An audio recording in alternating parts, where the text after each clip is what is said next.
তা কালকে মেয়ে দেখতে গেলি কিরাম পছন্দ হয়েছে? হ্যাঁ কাকি, একেবারে দেখতে ফুলকপির মতন টুসটুসে। আহারে সোনারে, তোর কথা শুনে মনে হচ্ছে তোর বাপ দাদারা জীবনে কোনোদিন বউ চোখে দেখিনি। আসসালামু আলাইকুম। তা তুই নাকি ফুলকপি পছন্দ করিস না?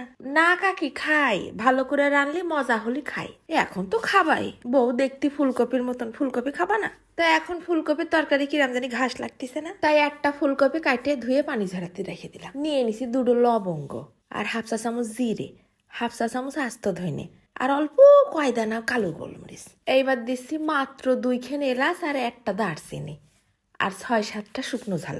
আগে প্রথমে খালি কড়াইতে 1-2 মিনিট টাইলে নিয়ে গুঁড়ো করে নেবো, একেবারে নিপিস করে।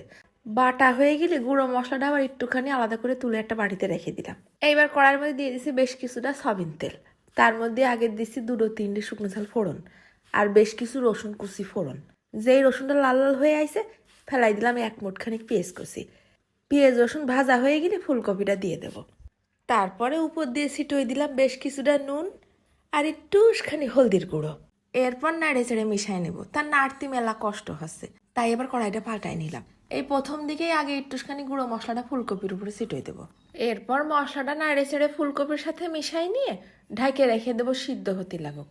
চুলোর আঁচটা কিন্তু একেবারে কমাই দিছি। হাফ সিদ্ধ হয়ে ফুলকপি যখন কমিয়ে অর্ধেক হয়ে আইছে, তখন দিয়ে দিলাম বাকি মশলাটুক। এইবার ওই যে একটুখানি মশলা তুলে রাখিলাম না, ওই মশলার মধ্যে একটা ডিম ভেঙে দিলাম আর ফেলাই দিলাম একটুখানি নুন। সুন্দর করে গুলাই নিচ্ছি।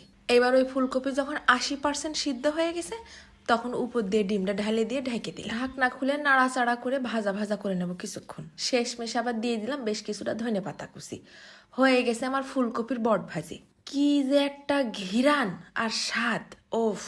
গরম ভাত হোক, রুটি হোক আর পরোটা হোক, ভাত খাতে খাতে মনে হবে না যে গরুর ভুড়ি ভাজি দিয়ে ভাত খাচ্ছি। বুঝতেই পারবার না যে এটা ফুলকপি। যে মজা হইছে রে সোনা, একটুখানি ভাজি হলে 1 গামলা ভাত খেয়ে উঠা যাবে। ঘিরান আর ঘিরান, গরম মশলাটা মিষ্টি মিষ্টি ঘিরান আসতেছে। ফোড়নে দিয়া শুকনো ঝালটা আবার একটু ডলিয়ে নিলাম। এই শুকনো ঝাল ডলে ভাত মাখালি সেই ভাতে এক্সট্রা মজার একটা স্বাদ লাগে।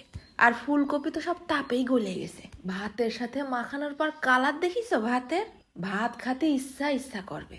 এরকম করে ফুলকপি ভাইজে খাওয়ার পর কেউ কতি পারবে না যে ফুলকপি মজা লাগেনি। তবে মিথ্যে কথা কব না, এই ফুলকপি দিয়ে ভাত খাওয়ার পর আশেপাশের কোনো তরকারি আর স্বাদ লাগেনি।